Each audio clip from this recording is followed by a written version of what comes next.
Hello, this is Joe Yuhan here to show you my morning mobility routine. I am often asked, what should we stretch? How should we stretch for optimal running performance and injury prevention? We're going to talk about that. We're also going to talk about when you should stretch and some other key concepts. And based on that need, I came up with this morning mobility routine. And so let's start with that first word, morning. Morning is really important because every night when we sleep, we stop moving and our tissues lose hydration because we're not drinking. And so every day it's really important that as soon as possible in the day, we restore tissue mobility but also tissue hydration, because it's through the fascia, and the fascial hydration is how we maintain and develop efficient movement. So we want to do that in the morning as soon as possible. And that's where I developed this routine. The other components that we want to have is we want it dynamic. We want it movement-based. Running is movement, and the sooner we move in the day, the better we're going to feel. We also want it running specific. We want movements that are going to mimic what our legs do, but also what our arms and trunk do. The next component is traction-based. And traction is really important because it provides a distraction or a separation between tissues. So it's one thing to just elongate a tissue, but if I have my spine, the 22 bones here, and I want to stretch that whole spine, very often the bones that are connected like this, if we try to stretch it either way, it's easy for it to get compressed. And a compressed spine can become an irritable and painful one. But what if we traction it? Tractioning is about getting space in between the vertebrae in this case. And so we're going to try to use traction as much as possible to get a more effective and a less stressful stretch. The other aspects of this plan is it begins gentle and then becomes increasingly more assertive. It begins passive and gets increasingly active. And then finally, it is a yoga-based routine that is breath-centric. So we use the breath not only to facilitate a better stretch, but to actually get online our cardiopulmonary and our nervous system, get it ready for the day. So I'm going to show you the routine. I'm going to walk you in this first video through aspects of each component. And we're going to do bits that are in the side plane, but also occasionally showing you guys what the front and rear looks like. So let's begin in child's pose. And so again, starting gently is really important. And so there's nothing really more gentle than child's pose.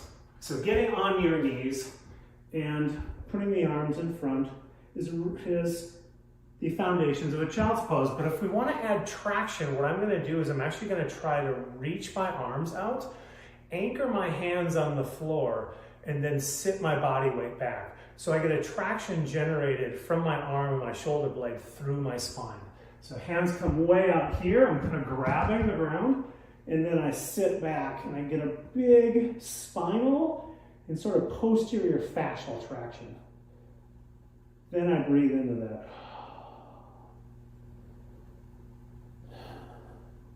So then, when possible, we're going to try to add side bending and rotation to that. So looking at child's pose in this plane, I want to add a side bend by bringing my arms to the left. Again, same traction sitting back. 1 or 2 breaths. And I'm coming to the other side. 1 or 2 breaths. Next, cat-camel. Cat-camel is the rounding and arching through the spine. It's good to play with the relative flexion of the knees and the hips. It's going to change sort of the apex of where that stretch comes into your spine. I need it a little bit higher up. I tend to sit farther back, whereas that will shift to my low back if I go forward. I don't spend a lot of time in this position other than to transition to my next movement, which is a rotational threading of my arm through like this. So showing you the front view, coming down, grabbing. So I'm sort of anchoring my hand here, but I'm also sort of pushing with this hand. And then the breath, especially with these thoracic movements, is the key to facilitating a nice stretch. Couple breaths each one. Then coming other side. Good. After that, now we're ready to go into downward facing dog. That is coming up onto the toes. And you're going to notice with me, I'm pretty darn stiff. I can't get much knee extension, very tight hamstrings. So rather than rounding my spine and allowing the knees to extend, I'm going to prioritize a neutral spine.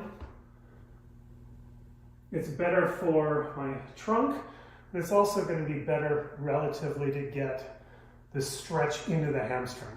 So I can be here, I can pedal my legs out, but where I'm going to go fairly quickly is I'm going to transition into a high plank position and then right back into the downward dog. It's a nice way to get a dynamic posterior chain, hamstring and calf, lower leg fascia, on and off. Good. Then, now it's time for me to do upward dog. So I sink down into my chaturanga or low push-up position. This is my next key traction component. I want to go into upward dog, but I want to do it with traction. If I put my hands in front of me and I push up, that's compressive because the force is going back that way and driving my spine down into my pelvis. It doesn't feel very good for me. What I'm going to do instead is drive the force downward, and if you watch my feet, you'll see them drag just a little bit, and that dragging creates traction and a much nicer stretch in my low back. So hands here, I'm pushing in this direction. You can see my feet slide a little bit. Now I get this wonderful stretch into not only my lumbar spine, but even to my lower rib cage. Couple breaths, hold. Then I'm going to go and counterbalance that directly into child's pose. Good. And I may not do more than 3 to 5 of these, but this movement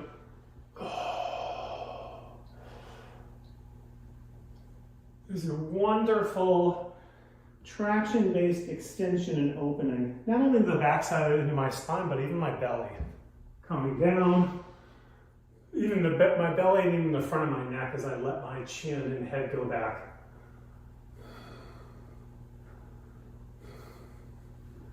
And then back once more. So now that our spine is fairly warmed up, now we're going to get more into the hips. So we're going to go back into downward dog and begin our 3-legged dog, which is extending one hip up as such.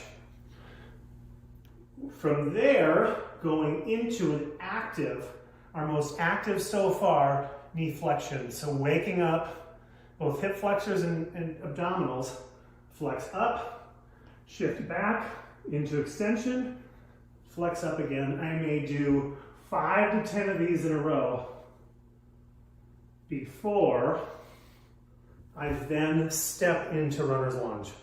So in this position, this is my runner's lunge. If I show you from the front, my knee is now threaded in between my arms.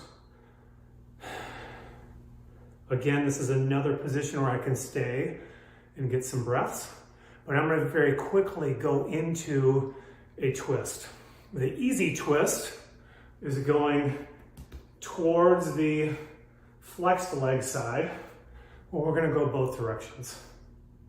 So again, what this looks like in this position,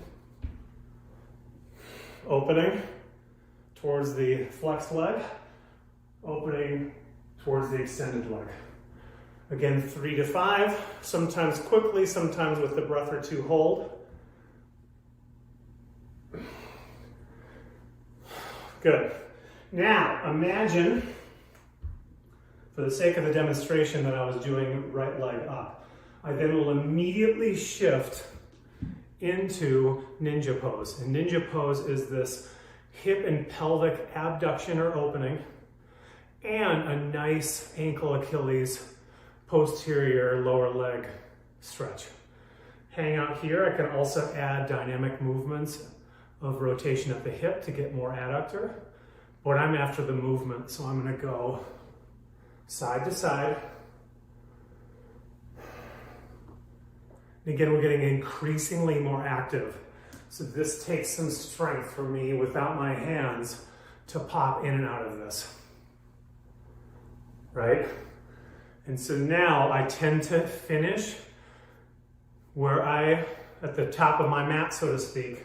What I'm going to do now is I'm going to spin into this side bend position. This is pelvic adduction, hip adduction or closing, in this nice big side body stretch. If I show you in this position,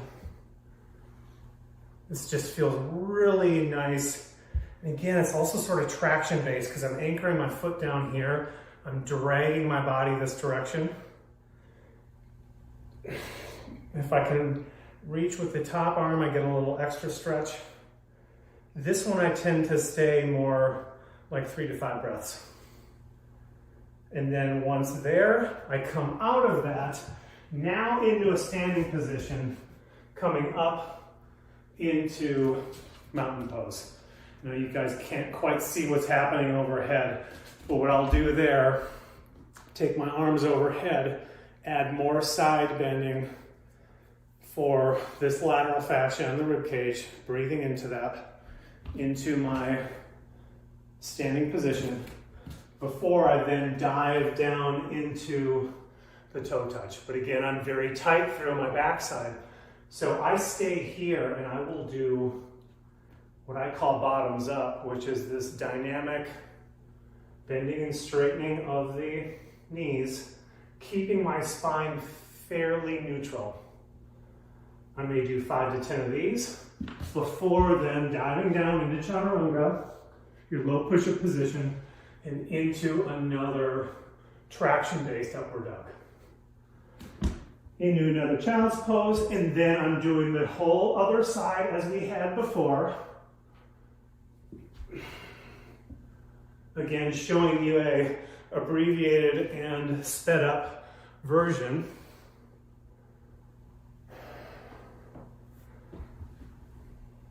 Stretching all of the components of running. Again, this side, stretching that direction, and so on. And so that is your routine. It can be done as quickly as 3 to 5 minutes if need be, and if time and energy warrants, it can be spread to or expanded to 10 to 15 minutes. But it represents this wonderful way to get our bodies progressively more mobile and ready to run. So stay tuned for part 2. We're going to talk about what do we do for the next step. There's one more component that I call advanced mobilization and also neuromuscular activation.